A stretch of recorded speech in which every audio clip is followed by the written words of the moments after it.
In this webcast, you're going to discover how to take better care of yourself and your business. Let's go.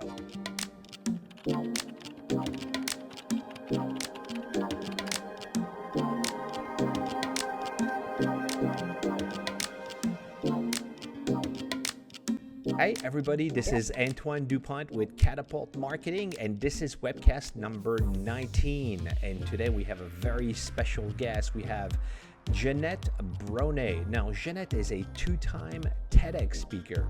Not one time, two times. So Jeanette, could you please introduce yourself to the listeners and tell them who you are, what you do for a living, and where did you spend your summer vacations? Sure, I can do so. I'm originally Danish, and I came to the States 28 years ago, I think it is. So at this point, me more too. than half my life. Yeah, there you go. 1989. More than half my life in the States. Yes. Yeah, 1992. Okay, I was here in March 1989. I was in February. You win.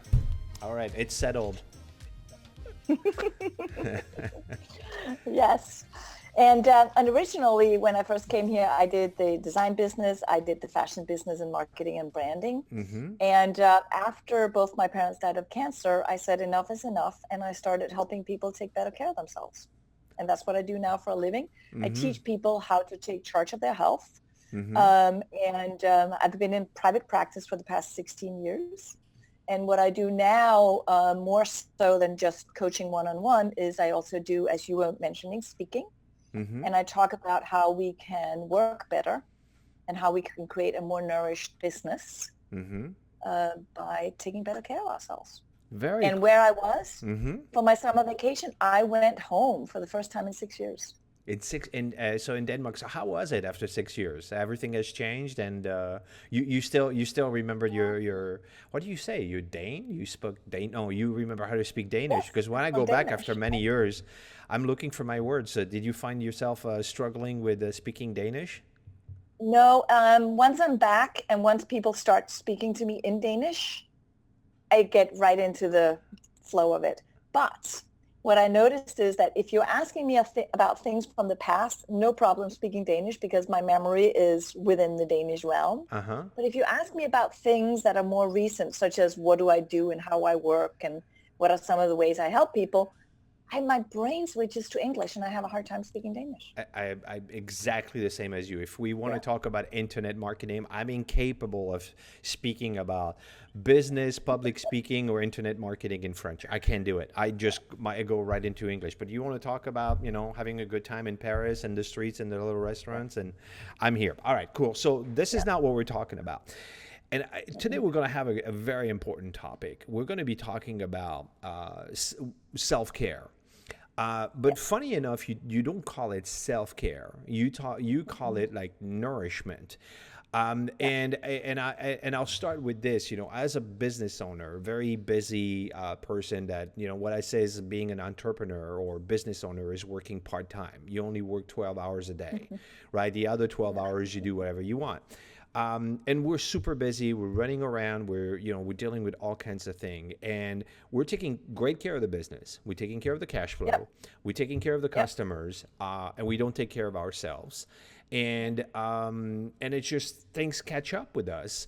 So I'm really interested in what you have to say. So why don't you explain to us, your philosophy and how you would talk to business owners like us to, what should they be doing? What should they be focusing on? And what's working and what's not working? Yeah. I think one of the things that I see the most with people that are both either in leadership or own practitioners or own business owners, entrepreneurs, and I myself has been an entrepreneur and a business owner for so long as well. So I was up against that. My dad was an entrepreneur and a business owner. And what I see is this consistent that we think of ourselves as Energizer bunnies, like we can go forever and forever and forever, and that we think we have to even to be successful. Mm-hmm. And what I would like for people to understand is that not only is it self-care, but it doesn't mean necessarily that we just take care of our physical body. It's also our emotional and our mental space, our mental and emotional landscape. Mm-hmm. And it's how we create habits that really support us. And that's why I call it nourishment. It's the integration of food knowledge, which means not just what to eat, but actually how food affects us. So we can use it as a tool.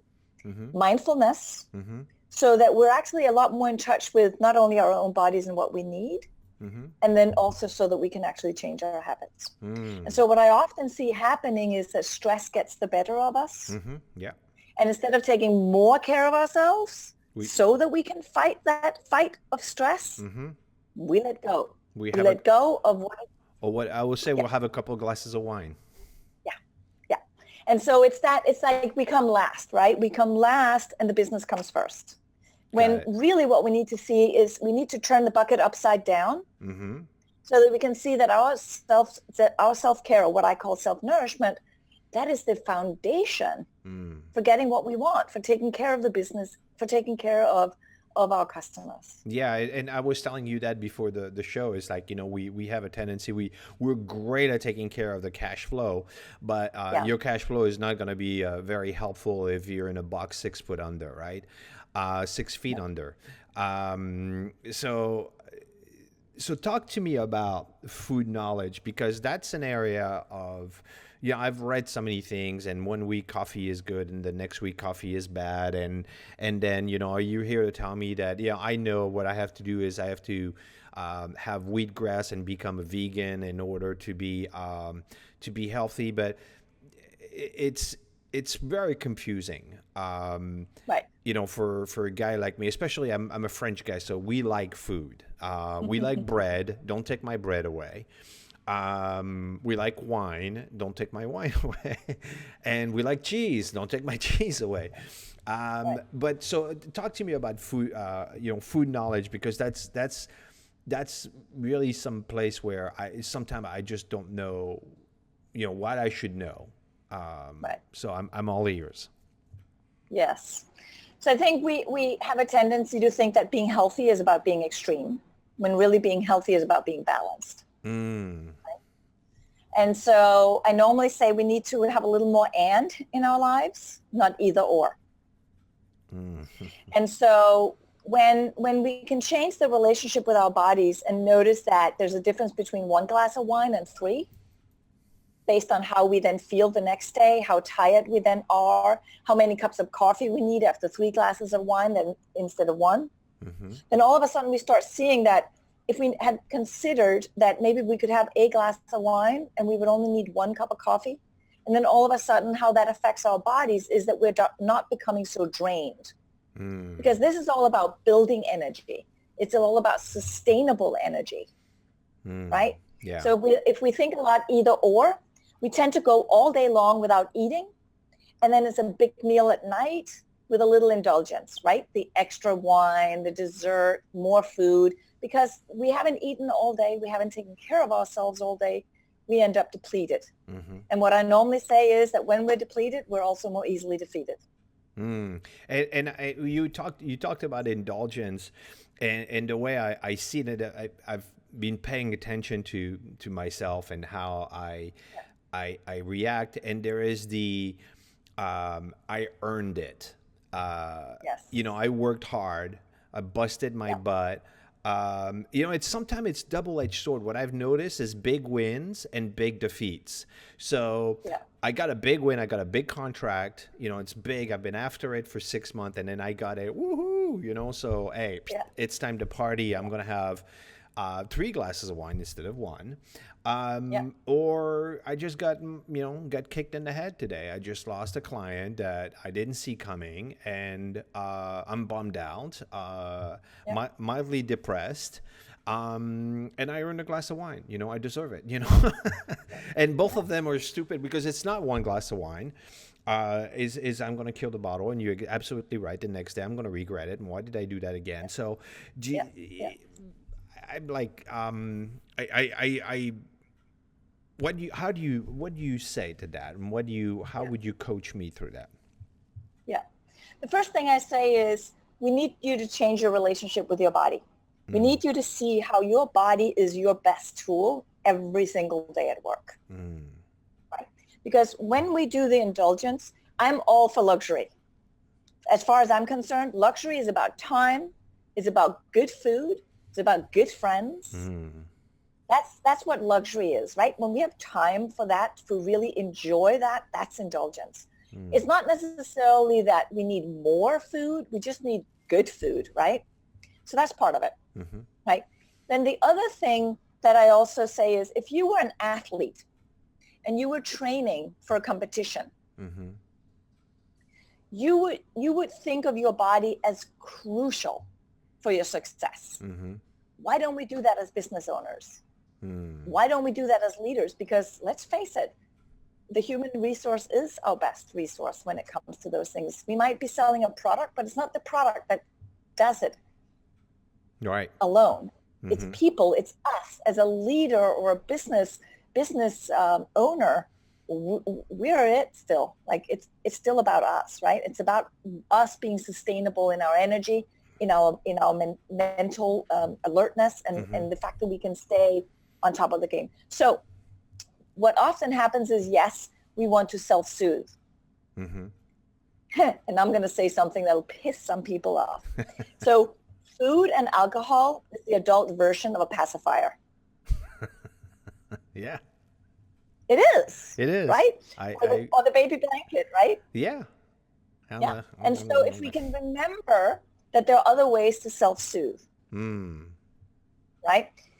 One of the reasons why I love mindfulness and why I teach mindfulness is because when we can become a little bit more mindful of whether it's a treat or a mistreat, and what are some of the ways we can truly indulge, meaning spending more time with loved ones or spending more time in nature or spending more time, that's a way to indulge.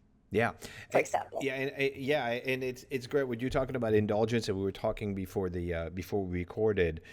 And what I've noticed is that nowadays we have access to this stuff all the time. Right. You can't turn a corner without having candy or having those treats that used to be rare. They used to have, and now no wonder we're consuming too much of it because it's always there in our face. Yeah. So it's just something that we have to grapple with it. Or we have to deal with it because you come across that here he goes again. I'm going to go in an airport. I have to travel, and then it's just going to be right there. And it's a question of making a good decision versus a bad one. One of the things I say, and I think that I have noticed is also in terms of, and I think we're going to go into the mindfulness. I'd like to bridge that to the mindfulness, and actually accepting that, we may be a lot weaker than we think we are, and there's nothing wrong with that. It was interesting for me to hear a guy that I listen to, and I follow, Gary Vaynerchuk, saying that he was very successful everywhere except about his self-care.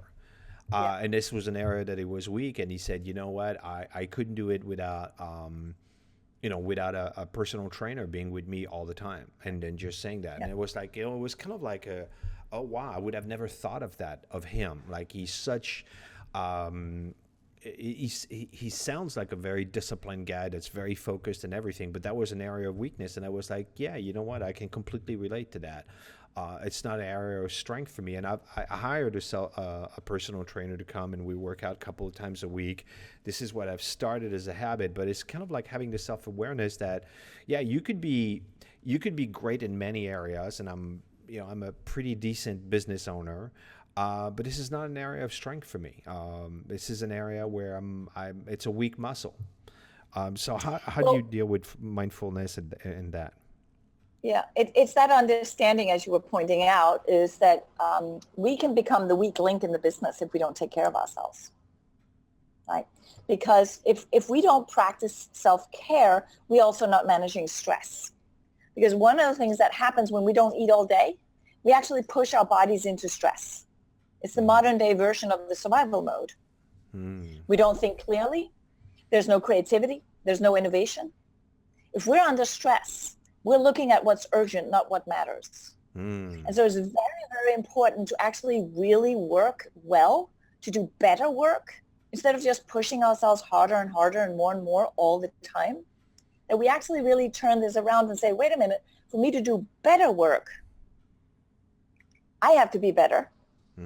I have to feel better. I have to be in my body so I can use my entire body, which is where our creativity is, our connection to other people. That resides in our body. We're giving the brain way too much credit, right? Or the computer or our software, all of these things. Well, really, the body is where the magic happens. Yeah. And that's why we have to feed it.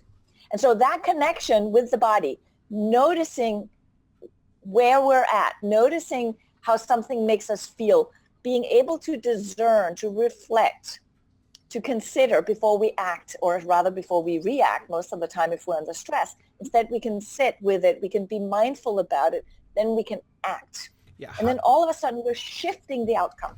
How does stress shows up for people, for most people that you see? Because I think stress shows up in different ways for different people. And we exhibit it differently. So what have you seen as how stress shows up for people?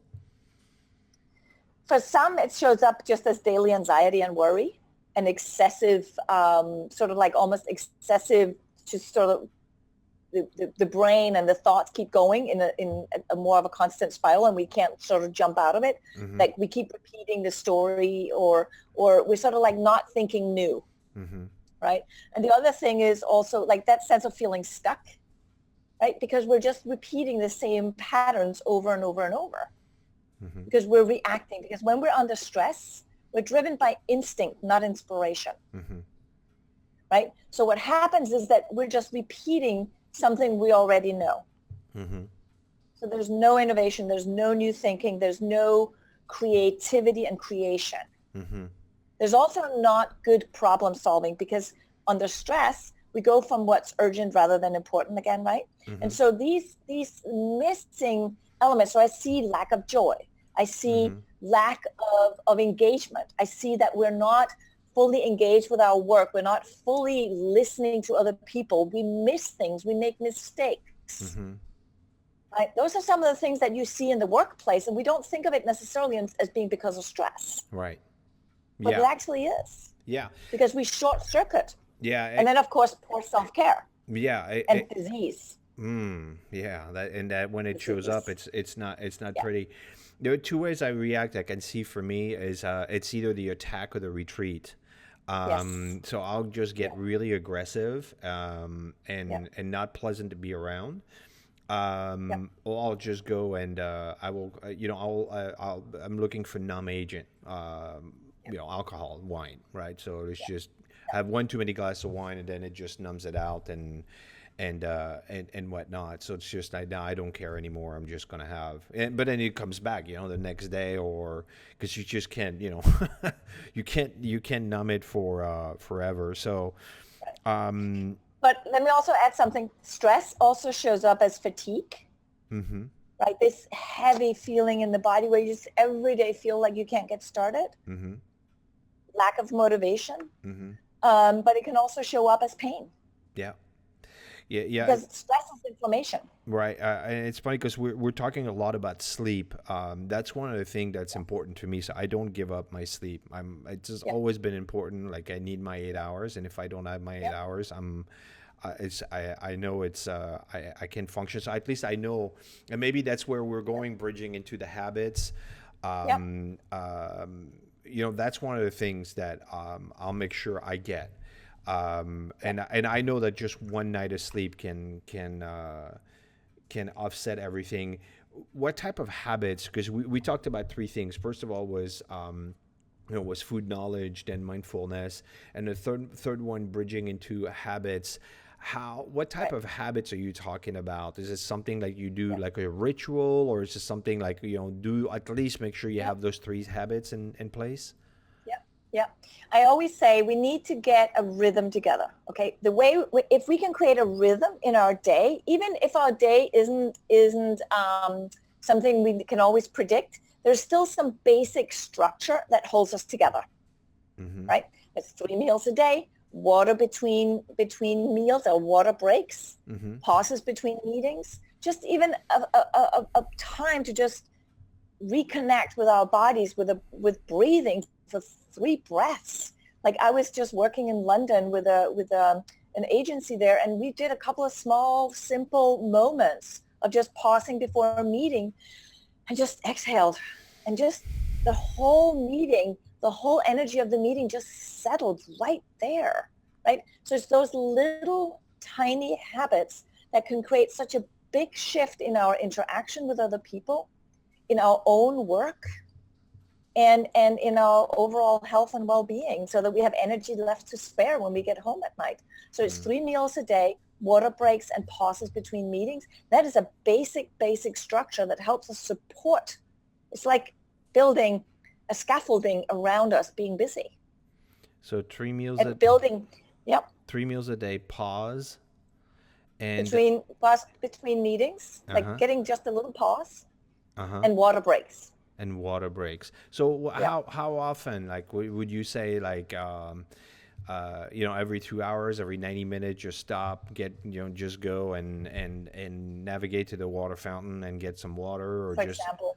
Okay, got it. For example, this research has actually shown that our focus is not optimal. After about 90 minutes, we're not really worth anything. Yeah. I've read. Use that for a water break. Right. I've read that the average productivity in North America is about 2 hours a day.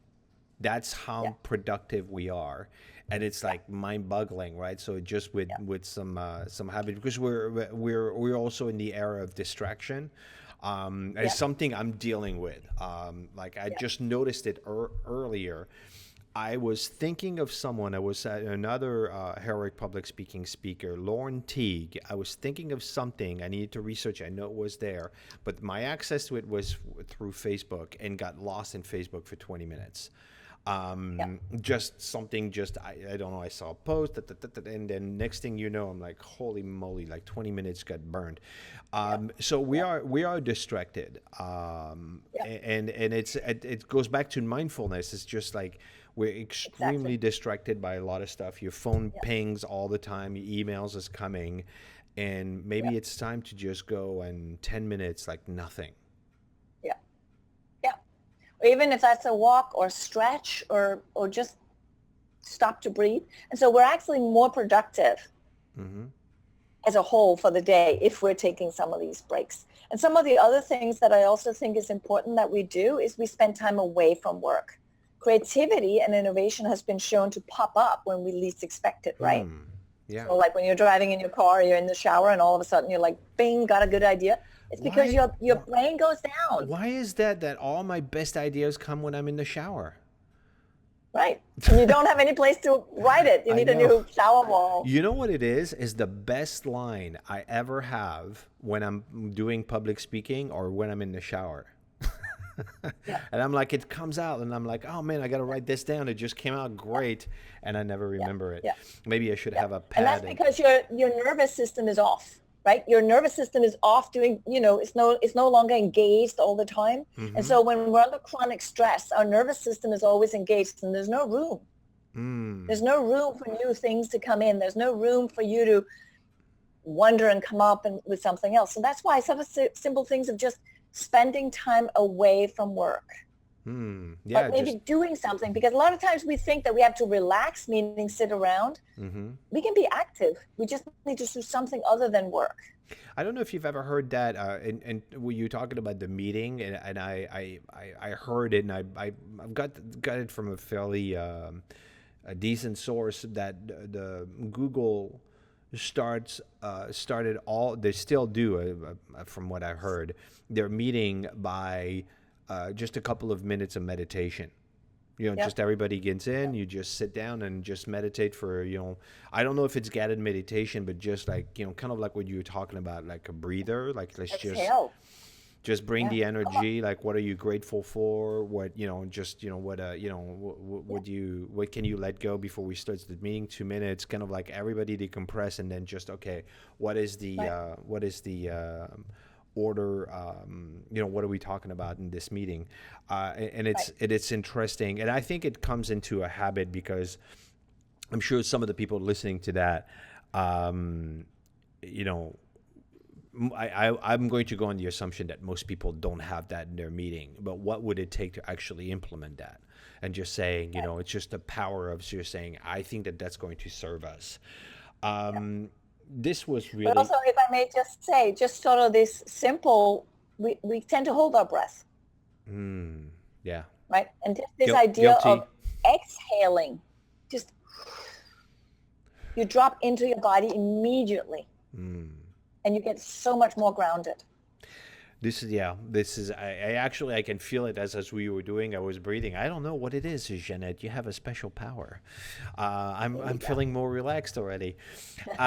So I want to bridge this to, so there's some people, I don't know where you are listening to this video, but you could, may have heard something that's just, I got to look at this and whatnot.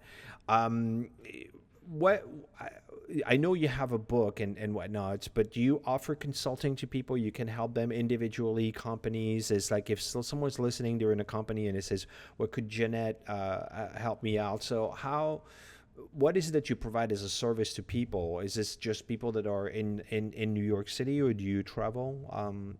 Talk to me about that.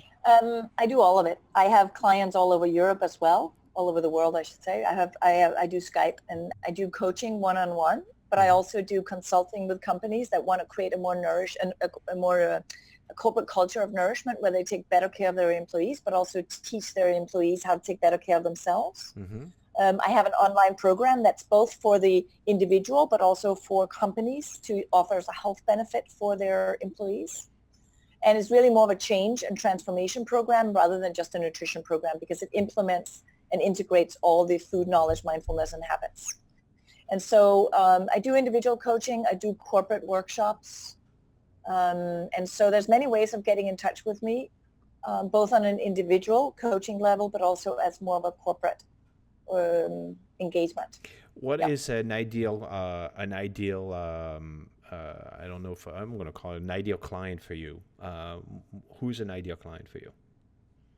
An ideal client for me is a business that wants to turn around how they work, partly because they care about their employees but don't know how to care for them, and also because they are involved and engaged in creating a workforce that stays around, both physically because they are healthy, but also emotionally because they're inspired and because they matter, right? And because they feel they belong to something. That is the ideal business. It can be a bigger business, but it can also be a small business where it really matters. The teamwork really matters.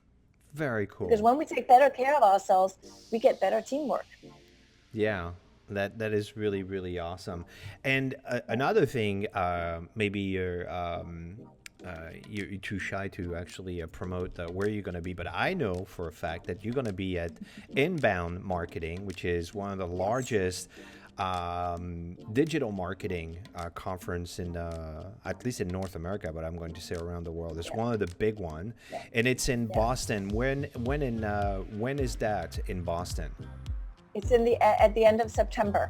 At the end of September. 25th, 27th, yep. 25th, 26th. Yep. Oh, okay, got it. Right. 27th to the 28th, I believe it is, yeah. Perfect. So it's the 25th to the 28th. So you go to Heroic Public Speaking in Philly and then get your flight directly from there to go to Boston to go listen to Jeanette. That would be great. And you're speaking about what's funny enough, it's a digital marketing conference, but you don't talk about digital marketing, right? Well, indirectly, you can argue that I do. But I'm talking about that nourishment is the edge you've been looking for. So you can use that for your digital marketing too. So you get better at digital marketing when you're nourished.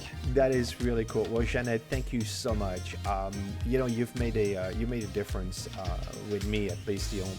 Being willing to look at things differently and putting some habits in place. So it's been great, and thank you so much for sharing your wisdom with me and the listeners out there.